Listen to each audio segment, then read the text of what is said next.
Salut tout le monde, on est parti aujourd'hui pour le 1390e épisode de l'After Zap Image. On va débuter les amis avec deux petites statistiques qui concernent la Ligue 1. Premièrement, 62 buts en Ligue 1 après les deux premières journées. C'est le plus haut total depuis 1977-1978. Les bases de cette nouvelle saison sont très intéressantes. On espère que ça va se poursuivre tout au long de la saison. Il y a du spectacle en Ligue 1. On enchaîne avec cette stat aussi sur le nombre de pénaltys qui a été sifflé depuis le début de saison. Déjà 12 pénaltys sifflés depuis le début de saison, donc en seulement 2 journées, 12 pénaltys. C'est là aussi une première depuis près de 35 ans dans l'histoire du championnat de France, évidemment. Facteur aggravant, l'utilisation de la VAR. On enchaîne les amis du côté de l'Olympique de Marseille, une information qui concerne Dimitri Payet. Pourquoi Dimitri Payet est sur le banc lorsque l'OM joue? Eh bien on a peut-être une réponse. Selon RMC, Igor Tudor, pour qui évidemment le paramètre athlétique est très important, ça on l'a bien compris, Igor Tudor il veut une équipe qui soit en mesure de répondre physiquement. C'était déjà le cas en Italie, c'était évidemment le cas à Marseille par rapport à tout ce qu'il a mis en place, notamment sur cette pré-saison où les joueurs de l'OM ont beaucoup travaillé physiquement, ils ont beaucoup couru. Et bien Igor Tudor estime que Dimitri Payet n'est pas assez en forme physiquement. Il l'a donc mis sur le banc lors des 2 premiers matchs de l'OM. Ensuite on va du côté de l'AJ Auxerre où l'AJA pourrait accueillir très rapidement Mbaye Niang qui devrait s'engager. Donc reste encore quelques détails à régler, mais le joueur pourrait être présent à Auxerre dès aujourd'hui pour y signer son contrat. Mbaye Niang qui manque de stabilité depuis quelques années. Bon, c'est quelqu'un qui est expérimenté, mais il est évident que c'est un joueur qui manque de repères depuis quelques années maintenant. Ensuite, on va aller du côté du Paris Saint-Germain, une déclaration de Lionel Messi sur le Ballon d'Or et notamment son favori cette saison pour le Ballon d'Or. Pas de doute pour Léo. Il est clair que Karim a réalisé une saison spectaculaire. C'est lui qui le mérite. On est tous d'accord là-dessus. Donc maintenant on attendra évidemment la décision finale de ce Ballon d'Or. Hein, mais il semble que tout le monde soit tout de même unanime. Karim mérite le Ballon d'Or cette saison. On a une petite information aussi qui concerne Leandro Paredes. Les négociations avancent pour Leandro Paredes avec la Juventus. Le PSG et la Juve cherchent la bonne formule, mais il se pourrait donc qu'on opte au final pour un prêt avec option d'achat. Reste à voir si celle-ci sera obligatoire. Leandro Paredes devrait quitter le club. Fabian Ruiz, on en a parlé hier, devrait arrivé en provenance du Napoli. Ensuite, petite information qui concerne Neymar et Kylian Mbappé. On en a parlé hier. Luis Campos a recadré Kylian Mbappé et Neymar. C'était dès dimanche. Hein. Luis Campos a réuni les deux joueurs. Il y avait la présence de Christophe Galtier. Les deux joueurs ont été réunis. Voilà ce qui est ressorti de ce petit entretien entre ces 4 hommes. Il leur a rappelé que leur comportement ne devait pas nuire au club. Le problème paraît désormais clos. Bon, on espère que ça ne se reproduira plus cette saison. Voilà, il y a eu une petite brouille visiblement. C'est terminé, en tout cas c'est ce que l'on espère. On sait parfois que ces choses-là, ça semble terminé, mais au final ça ne l'est pas toujours. Ensuite on va aller les amis du côté de la Ligue 2. Hier Quevilly recevait l'AS Saint-Etienne. Et les Verts ont toujours du mal en ce début de saison en Ligue 2. Score final de partout du côté de Quevilly dans un match très agréable à suivre. Malheureusement c'est un match qui ne fait pas les affaires de l'AS Saint-Etienne. Les Verts toujours bon dernier de Ligue 2 avec moins 1 point pour la SSE. On peut voir les amis qu'au niveau du classement, Guingamp est leader devant Bordeaux et le Stade Malherbe de Caen. On se dirige les amis maintenant du côté de l'Espagne. L'Atlético Madrid entré en lice hier pour la première journée de Liga. C'était un derby d'ailleurs pour les Colchoneros qui étaient en déplacement à Retafe. Victoire nette sans bavure de l'Atleti à Retafe, 3-0, doublé pour Alvaro Morata et un but aussi pour Antoine Griezmann dans un match complètement dominé par les Colchoneros. Avec une très bonne pré-saison de la part des hommes de Diego Simeone. Ça s'est vu tout de suite hier sur cette rencontre. Aucun tir cadré par exemple hier pour Retafe. On a retrouvé de la solidité défensive du côté des Colchoneros hier alors qu'on rappelle hein, que la saison passée, l'Atleti avait été tout au long de la saison une équipe très irrégulière. Regardez un petit peu la compo d'équipe hier de l'Atleti pour ce déplacement du côté de Retafe. On avait par exemple ni Antoine Griezmann présent sur le terrain, ni Rodrigo de Paul, ni Yannick Carrasco, ni Mateusz Cunha, ni André Correa, ni Renan Lodi. Donc voilà, hein, il y avait quand même des choix forts de la part de Diego Simeone. Et on a vu tout de même une équipe très, très supérieure à son adversaire hier hein, sur le terrain, avec un très bon João Félix, très bon Thomas Lemar. A noter aussi la bonne prestation de la recrue Nahuel Molina. Petite information sur Antoine Griezmann, il est buteur hier alors qu'il est entré à l'heure de jeu à peu près. Il est entré à l'heure de jeu, il a marqué seulement 13 minutes après son entrée en jeu. Un très belle frappe du pied gauche où il a fixé les défenseurs à l'entrée de la surface de réparation. Ça va quasiment au ras du poteau du gardien de Retafe. Il faut savoir les amis tout de même qu'Antoine Griezmann il n'avait plus marqué depuis le début du mois de janvier. 22 matchs, ça faisait 22 matchs qu'Antoine n'avait plus marqué. Là il marque pour le compte de la première journée. On espère que ça va lui permettre évidemment de vivre une belle saison. Ça a été compliqué hein, pour lui l'année passée.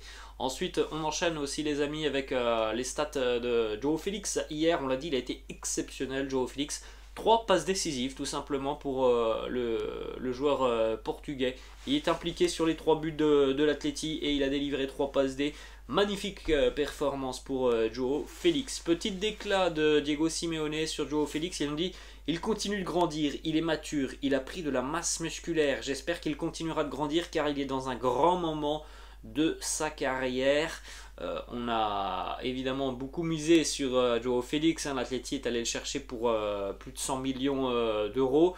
On va pas dire que le joueur est une déception, mais on sait que voilà, on attend toujours un peu plus de João Félix. Et bien pourquoi pas cette saison une grande confirmation pour le Portugais. Ensuite déclaration d'Alvaro Morata qui nous dit: nous avons très bien travaillé durant la pré-saison et ça se voit et nous avons un très bon groupe, très solide. C'est vrai que pour un premier match, c'est plutôt satisfaisant ce que nous a proposé l'Atleti hier. On va enchaîner les amis du côté de Barcelone. Visiblement d'après le quotidien Mundo Deportivo, Pierre-Emerick Aubameyang a communiqué donc à Chelsea son désir de rester à Barcelone.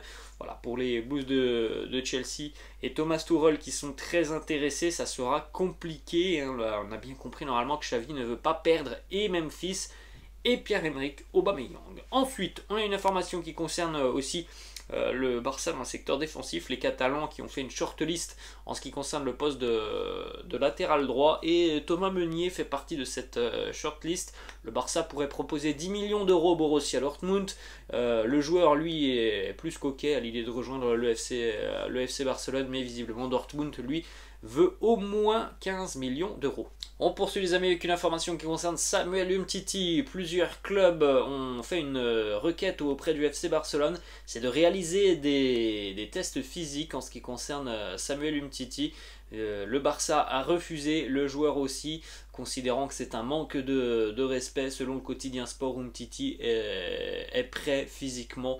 Bon, moi je ne considère pas ça comme un manque de respect. Quand un joueur ne joue plus depuis quasiment 4 ans, je peux comprendre évidemment qu'un club qui soit intéressé demande tout simplement des garanties sur l'état physique du joueur. Ça me semble plus que normal. Ensuite, on va jeter un coup d'œil les amis aux résultats donc, de cette première journée de Liga. Victoire convaincante pour l'Atleti, victoire aussi convaincante hier soir pour le Betis face à Elche.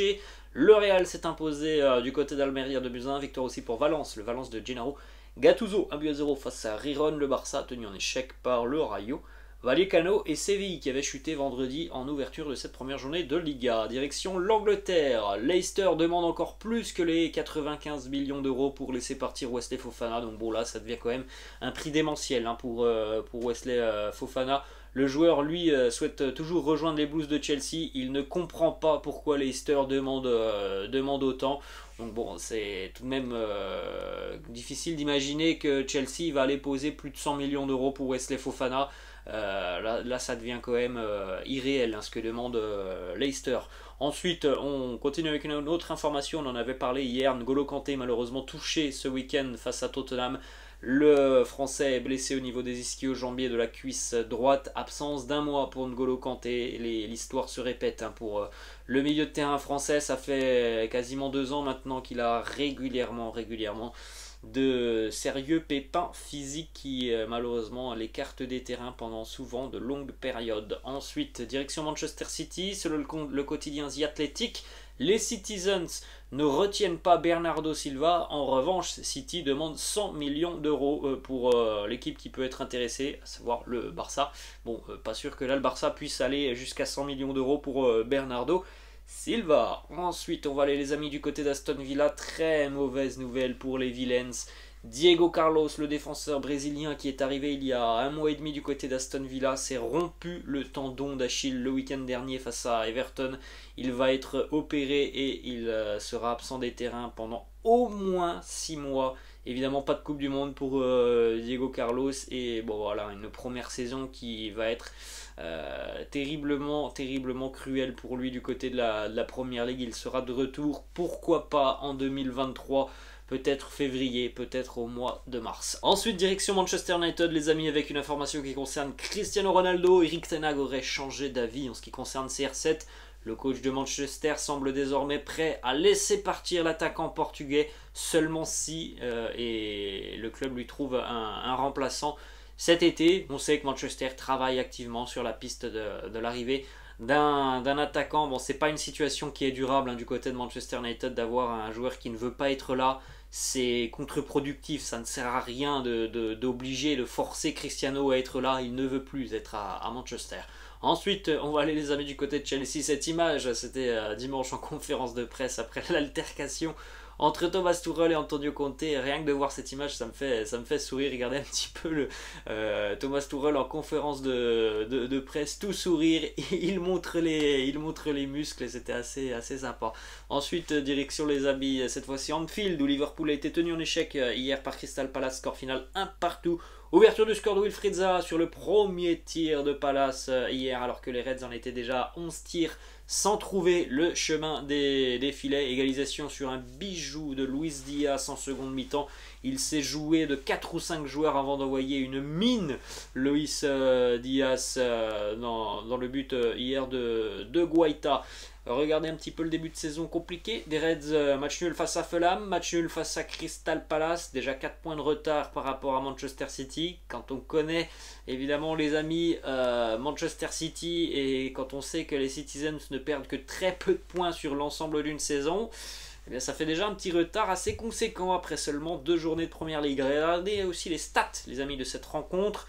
24 tirs pour les Reds, seulement 4 cadrés, hein, c'est ça qui pose problème. 7 tirs pour Crystal Palace, 3 cadrés hier pour les Eagles de Patrick Vieira. On jette un coup d'œil les amis sur les 17 tirs en première mi-temps des Reds hier. C'est le plus haut total d'un match de Première Ligue depuis 2016-2017. Donc la première mi-temps est plutôt positive du côté des Reds de Liverpool. Malheureusement la finition n'était pas là hein, hier hein, avec un Darwin Nunez encore une fois qui a été très moyen pour ne pas dire mauvais. Un Mohamed Salah qui ne s'est pas forcément toujours trouvé dans les bonnes zones.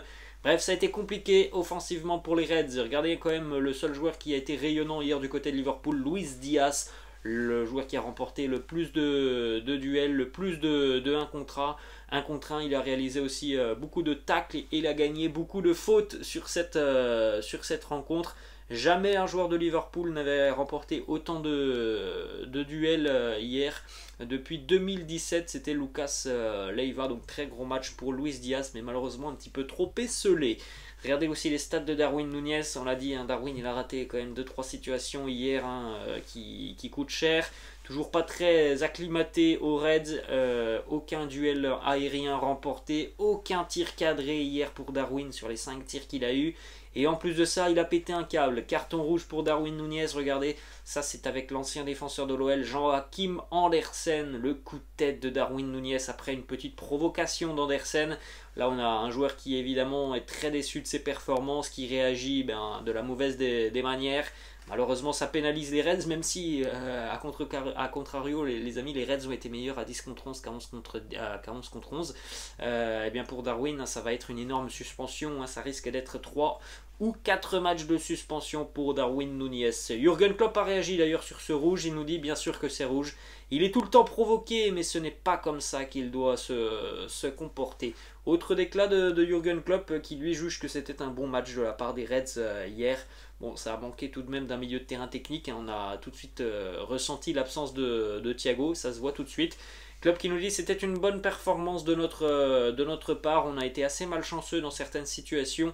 Le plan de jeu de Palace était aussi très compliqué à contrecarrer. Ils avaient 5 défenseurs et ils envoyaient des grands ballons devant pour Wilfried Zaha et avec sa vitesse ça a été difficile. Il nous a même piégé. Ensuite, les critiques à l'égard de Darwin Núñez, il nous dit c'est fou comme les gens le jugent vite, vous ne pouvez pas attendre d'un joueur qui arrive qu'il soit immédiatement à 100%. Vous devez l'accompagner dans ce processus et c'est ce que nous faisons en ce moment. On jette un coup d'œil les amis au classement de l'APL, le top 6 de l'APL après cette deuxième journée. City et Arsenal sont les deux seules équipes qui ont 6 points, on retrouve aussi dans le top 6 Brentford, Tottenham, Newcastle et Leeds. Direction l'Italie, victoire pour le Napoli hier, 5-2 du côté du Hellas. Match explosif des Napolitains, 26 tirs pour le Napoli sur l'ensemble de cette rencontre. Buteur, on a le Géorgien Kvaratskhelia, on a aussi Victor Osimhen, Piotr Zelinski, Lobotka et Politano qui marquent côté napolitain. Du côté du Hellas, à noter le but du Français Thomas Henry. Regardez cette petite déclat de Luciano Spalletti qui nous dit nous devons rester calmes parce que tous les supporters du Napoli savent très bien que le principal problème de nos récentes saisons a été tout simplement la consistance. Nous sommes très heureux de voir jouer l'équipe de cette manière, mais chaque joueur doit être prêt à donner le meilleur pour cette équipe.